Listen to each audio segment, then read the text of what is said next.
أعوذ بالله من الشيطان الرجيم.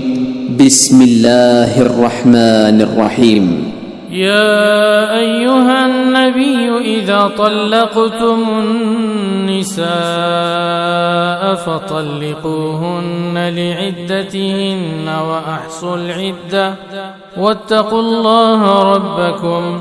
لا تخرجوهن من بيوتهن ولا يخرجن إلا أن يأتين بفاحشة مبينة وتلك حدود الله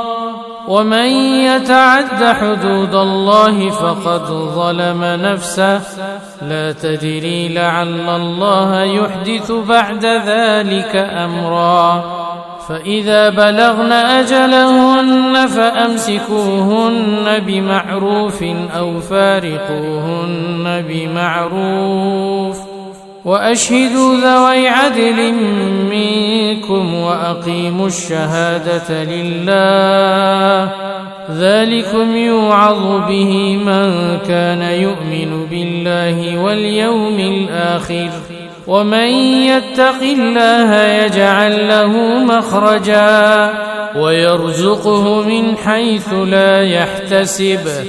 ومن يتوكل على الله فهو حسبه إن الله بالغ أمره قد جعل الله لكل شيء قدرا واللائي يئسن من المحيض من نسائكم إن ارتبتم فعدتهن 3 أشهر واللائي لم يحضن وأولاة الأحمال أجلهن أن يضعن حملهن ومن يتق الله يجعل له من أمره يسرا ذلك أمر الله أنزله إليكم ومن يتق الله يكفر عنه سيئاته ويعظم له أجرا أسكنوهن من حيث سكنتم من وجدكم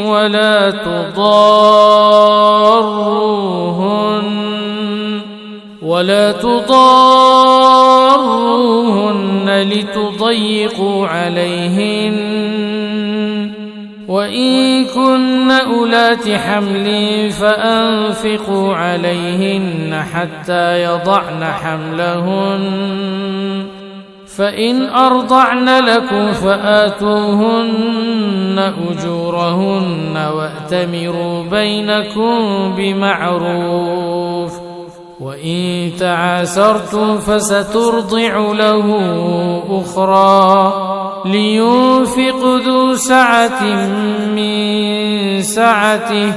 ومن قدر عليه رزقه فلينفق مما آتاه الله لا يكلف الله نفسا إلا ما آتاها سيجعل الله بعد عسر يسرا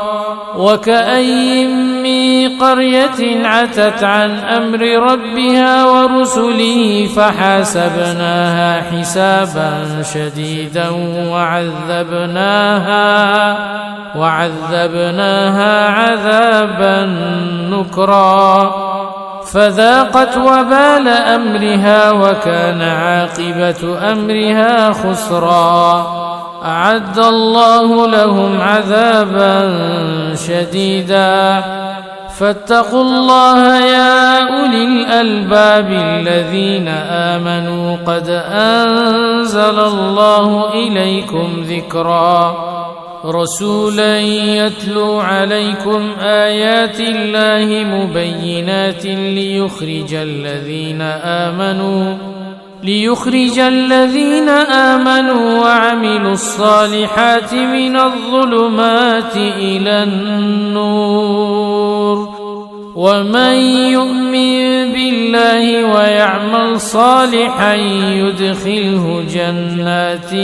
تجري من تحتها الأنهار